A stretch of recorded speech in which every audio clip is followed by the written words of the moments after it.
Ves el tráiler de Into the Blue o Azul Extremo para algunos y no hay película más 2000era. Gente linda, acción, música bien de la época y tiburones. We now return to Mira Akien and Contre with our latest interview. How was working with real sharks in that film? Oh my God. Get out of the water, there's a shark. They're not aggressive. It's the tiger sharks you need to worry about. I had watched, several movies of underwater, and I was not impressed. Even though they had gotten a lot of accolades. Why is the camera not moving? Yeah. Why is the camera just sitting on the bottom and panning? We're in a liquid environment. We can be a helicopter, a techno crane, a dolly, all in one shot. And so I did an actual shootout where I had the cinematographer that had won all these awards for shooting The Abyss, Titanic, all those, and I had him come. And then I hired a young, uncharted, no one ever knew about him, commercial underwater cinematographer. And that was Pete Zuccherini. And I said, just go out and wow me. So when we all got back, we downloaded all the footage. Not only was it two people, one an older established director of photography and a young gun. He was shooting digital and the young gun was still shooting film, right? So we went to MGM Studios and I was sitting right next to Peter Guber, who was the head of the studio at the time. And when Pete Zuccherini's underwater work came up, he goes, "Who is that?" And I said, "That's Pete Zuccherini and that's film." He goes, "They're alive. The camera is moving. We are immersed. That's what we're shooting." Then John Stockwell, our director, was, "All right, we're locked and loading. We're shooting film. We're doing Pete Zuccherini, and now we're gonna inject live sharks."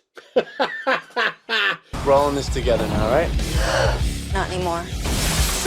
There we go, and I'll sweeten the deal. With what? So when we went to the Bahamas, it was an area that was like a shark area in Lyford Key, and they it was as safe as it could be. I mean, when you call the sharks, I've never seen anything like this. They bring a 1.5 gallon can of Star-Kissed tuna, and they put it down on the ocean floor and they stab it with a knife. And those juices start to come out and the sharks start coming like crazy. I was down underwater when all this stuff was coming out and I'm like, oh, and all of a sudden I get boosh, I get hit by one shark, hit by another, they're all racing towards the thing. And I was like, damn, I almost got just eaten.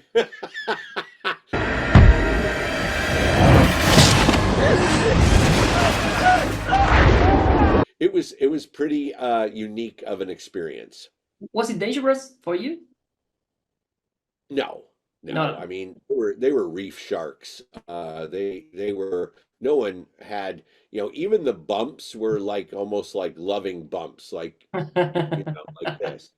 Yeah. Paul Walker and Scott Kahn and all the girls, Jessica Alba, they were so into it. There's scenes where you see them diving down and the sharks are all swirling around them and everything. Obviously, we had stuntmen come in when they were really super close to sharks, but like when Paul Walker is there and you can see the sharks all swirling around him, that's not digital. That's all real. They did a whole training program over at the Stewart's. It's like a shark adventure that's on the Bahamas. They went through a whole training program. They put on all the chain mail so they could feed the sharks. They went into the the metal bars and they went down so they could get used to them. Then they started to go outside and get used to them without all the chain mail and without all the bars. So it was a process that John really wanted to take them through because he wanted them to feel as comfortable as possible in the water with them, because showing fear is also just like you don't want to show fear because then they react to it. So Yeah. this was very much a part of the whole process, and I think why the movie looks so unique too, because we are there shooting with real sharks and real treasure hunting boats and all the stuff that was absolutely practical. We tried to do it as real to form as possible.